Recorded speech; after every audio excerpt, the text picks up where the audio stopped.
Buenos nachos, and welcome back to the channel. On today's episode, we're going to be upgrading the RAM on this PlayStation 1 console right here, model number SCPH5501. All right, well, let's go ahead and begin. And this is the RAM that we'll be installing right here. Guess we'll find out if it works. You'll need 4 of these bad boys. There are a few different ways that you can remove these. I personally prefer hot air. I don't envision anyone using a soldering iron and having an easy time removing these. You will have to use hot air or maybe a rework machine. I'm not trying to preserve these chips, but if you would like to preserve these chips, I would recommend you use a low heat, preferably like 330°C or less. And you're just gonna make some passes over the chips that you're gonna remove. I would recommend you do one at a time, unless you consider yourself to be an advanced individual, then well, I guess you could remove all 4 at once somehow. And these chips don't take too much to remove. This is leaded solder after all, and you see it comes off just like that. That's one of them. If you encounter resistance removing these chips, just stay on the chip a little bit longer with the hot air going in a circular motion like I am, and you'll see that the chip ends up removing no problem. You don't want to stay on here too long or else you'll bubble the board. And there you are. And now we're on our final chip. And for inquiring minds, I'm using 480°C with maximum air. And there you are. Very easy removal. When you're all done removing the RAM chips, you should have something like this right here. We have 4 of these installed, and you'll note the orientation, pin 1, pin 1, pin 1, and pin 1 with the circles. The next thing to do is install the wires and to cut some traces. All right, so we have this wire right here to take care of.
Just making it worse.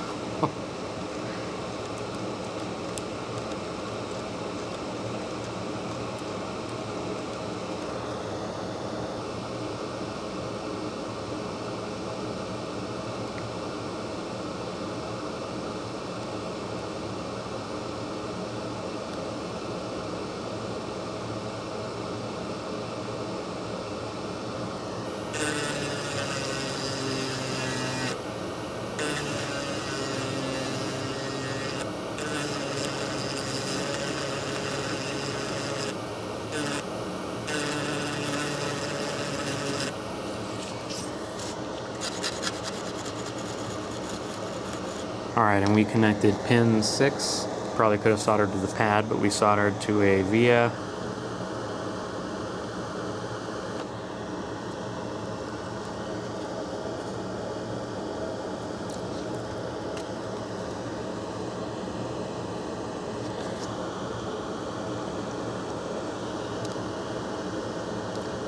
And it's not going to be as clean as other installs, but it'll do.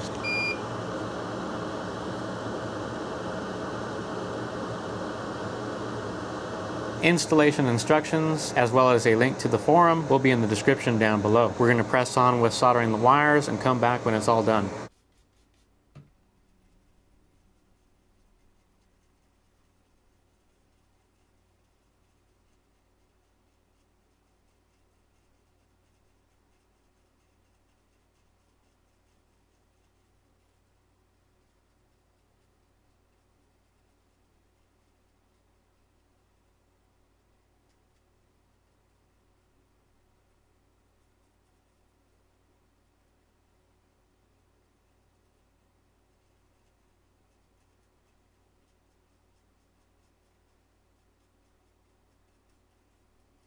I was unable to run the RAM testing program via disk. I did try 2 versions and neither of those 2 worked. So now we're going to try and run the program via serial. And there are 2 ways you can do this. The way I've decided to do it is to remove a serial port from a beyond economic repair board. This, however, is just one method you can use. You can also use an AV multi-out cable. So first thing we'll do is we'll fire up the hot air, see if we can do this without melting the entire port, eh?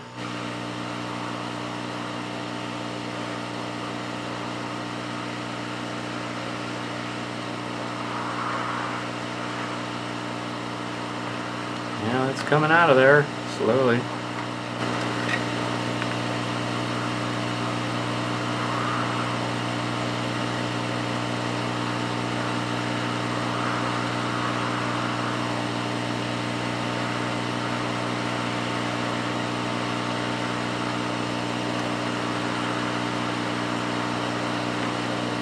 That's some nice looking flux residue right there. I was thinking of using one of these 2 breadboards, and you'll notice that it's from Radio Shack. That's got to be one of the rarest things on earth, eh? The question is, do I want to waste one of these boards on this project, or can I even use this board? Right now I'm cleaning off the solder of this port, and I have a feeling that it's just not going to happen, or I might have to cut off these posts. So what I'm going to do is I'm going to cut them off.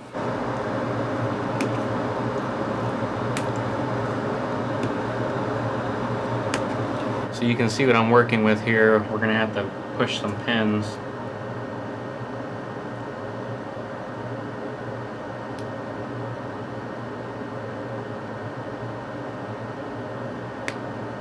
Next thing you know, we're bending the golden pins on the inside of this port and just ruining it. That would suck.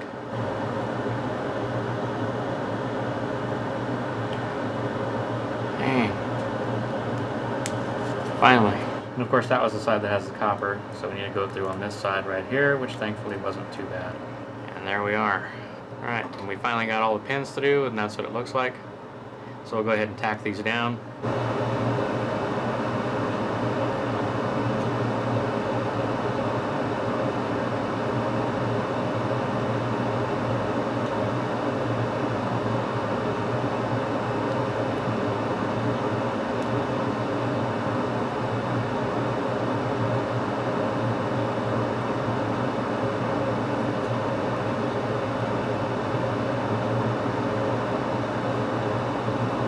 I guess at this point it probably would have been a good idea to have gotten some helping hands.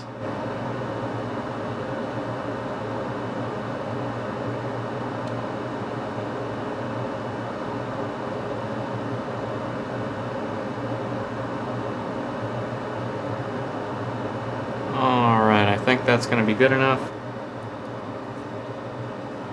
And there's how our port looks. Does this thing need a cleaning inside of here? No, I think that'll do. It does look a little corroded though. Alright, so the next thing we have to do is of course install some wires for our RS-232 connection. And in case you're wondering, we have a PlayStation serial cable that we'll be plugging into this, and of course our RS-232 will go over here. And of course this end over here will be plugging into the PlayStation. So hopefully this cable setup isn't too long. Now to get our RS-232 wires set up for this thing. The next thing to do is to wire this up. TX, RX, and ground are the wires that we'll be needing to install. And so if you look at that, that would be our RX. And we'll just go ahead and bridge this wire over to the RX.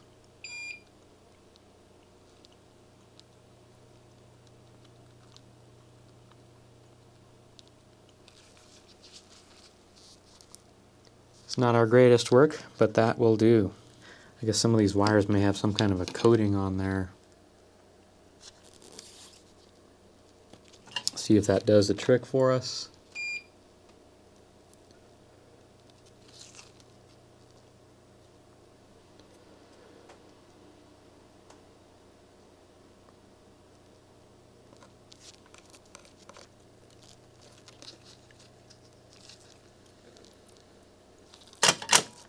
Alright, so that's in there pretty good. Now our toughest one is of course going to be the TX wire.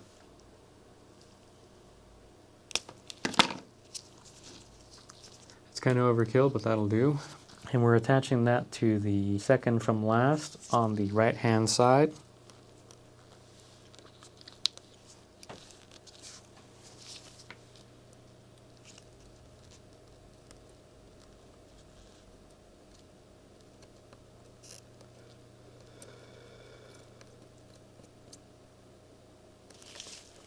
And we're going to make sure that it doesn't short out with this one. And we're going to do that by soldering right here.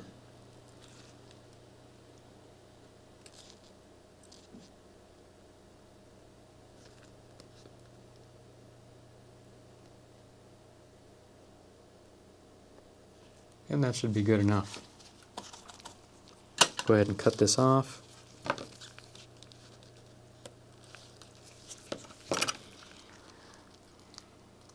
Alright, that looks pretty good. Next thing we'll do is we'll clean up this flux, and then we'll go ahead and wire this thing up to our RS-232 board. We have our serial cable hooked up to the computer via our RS-232 board. This command is usually set up for dumping 2 megabytes of RAM. We have it set up to dump 8. So let's go ahead and start that process now. We'll go ahead and fast forward. I also tried out this same command on a stock console, and apparently there's no error checking. So I would not say this is a reliable way of testing the upgraded RAM.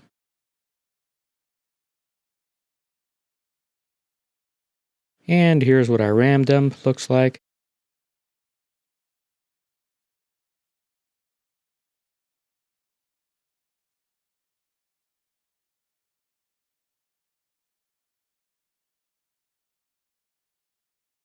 But wait, there's more! And since we're building our own debug console, no debug console would be complete without having a custom BIOS. So we're going to install the NoCa BIOS, but first we have to build, I guess for lack of a better way of saying it, our interposer board so that we can program this chip right here, which as you can tell is very small.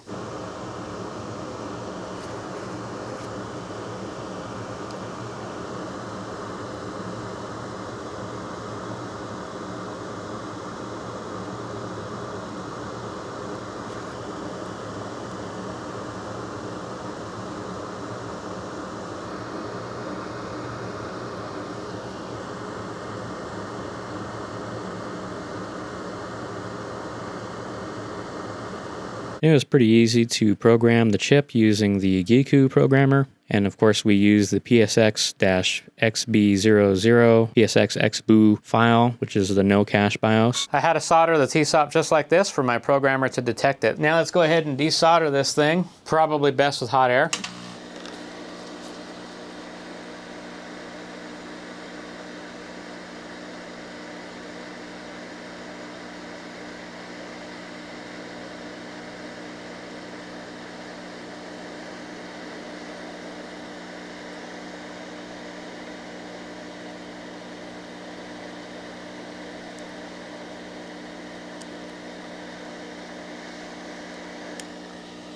All right, and it just floated away.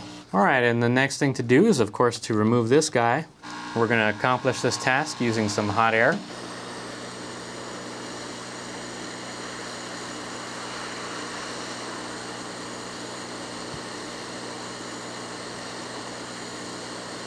And you can use tweezers, or you can use a suction pen.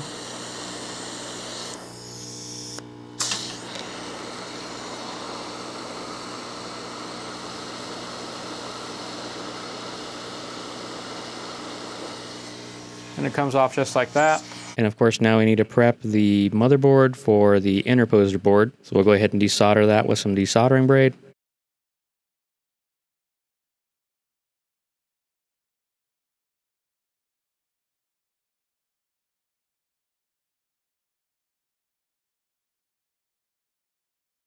Now it's time to install this thing.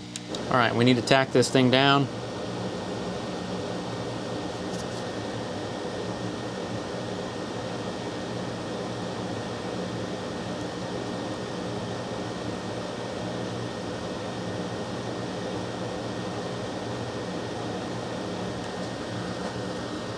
It's a hell of a globule right there. Let's go ahead and get the top going.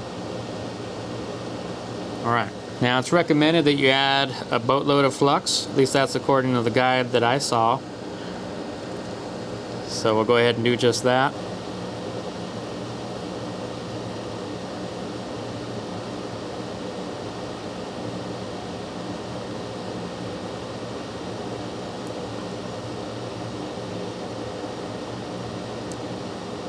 really doesn't get any easier than that. And we'll do the same again on this side. Just pay close attention to that capacitor that's right there. You don't want to dislodge it and or make it disappear.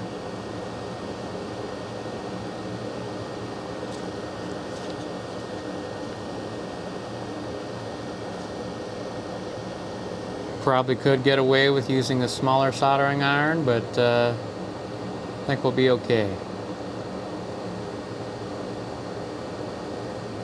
Alright, can't believe the difficulties in soldering up this pad right here. It's like it shouldn't be that hard to bridge it, but it is.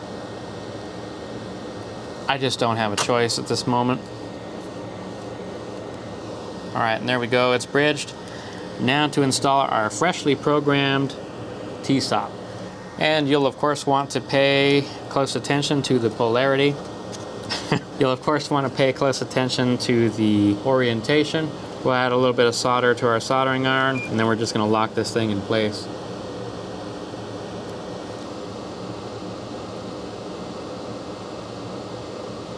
I don't like how that came out, so we're going to adjust it.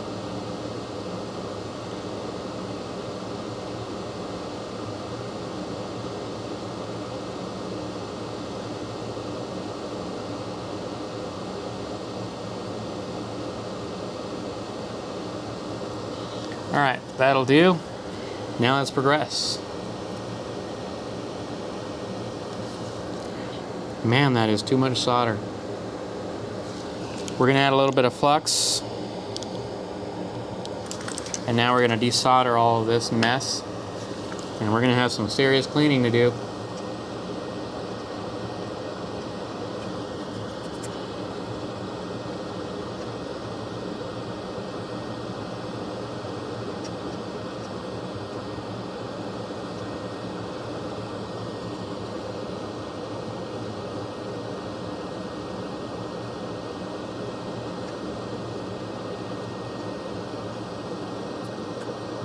Alright, I think that's good enough. And now we have this side right here.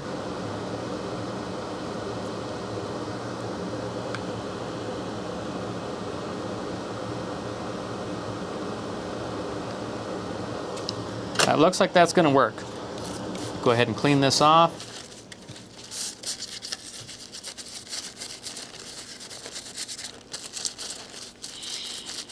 I don't know why I'm cleaning it, because it's not like Sony ever cleaned up all this flux that's on here.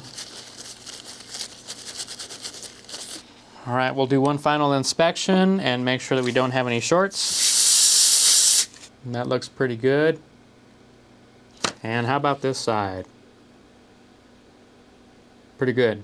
Well, I'd say it's time to boot this thing up. Man, I don't know if you can see it, but it is sure blurry over here.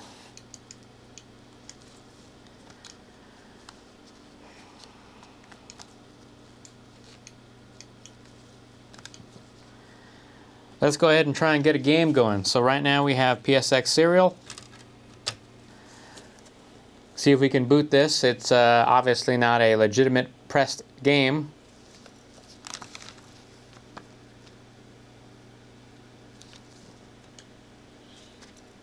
So we don't have a cartridge plugged into the parallel I/O port. We booted up PSXSerial. This console has no mod chip, no cache BIOS, handled everything for us. This all said, we finally have a PlayStation console with an 8 megabyte upgraded RAM, as well as a no cache BIOS, which essentially turns this thing into a PlayStation debugging unit. I must say that I would have had an easier time testing the RAM upgrade had I had access to the RAM executable file. Hopefully one day someone will post that publicly, that way we'll all have access to this. Not trying to throw anyone under the bus here, I know people compile them with tools that aren't exactly legal. That we're like 20, 30 years out from all that stuff. I think it's fair to say we can share, especially now that these modifications may be more popular. If you found this video helpful or useful, please remember to leave us a like and subscribe, and thanks for watching. Until next time.